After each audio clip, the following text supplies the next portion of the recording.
জীবনের প্রতিটা মুহূর্তে আমরা বদলাই। চোখে দেখা যায় না ঠিকই, কিন্তু মনের ভিতর পরিবর্তন চলছে।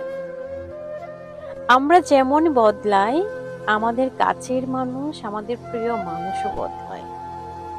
কখনো মন মানসিকতায়, আবার কখনো চরিত্রে।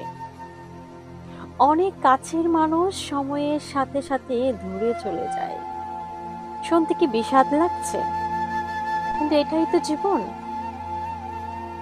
কোনো কিছু চিরস্থায়ী হয় না, না কোনো সম্পর্ক, না কোনো মানুষ। আমরা কোনো পরিবর্তনকে থামাতে পারবো না। যা চলে যায় তাকে যেতে দাও। যে থাকার সে এমনিই থাকবে, ঠিক তোমার নিজের মতো করে।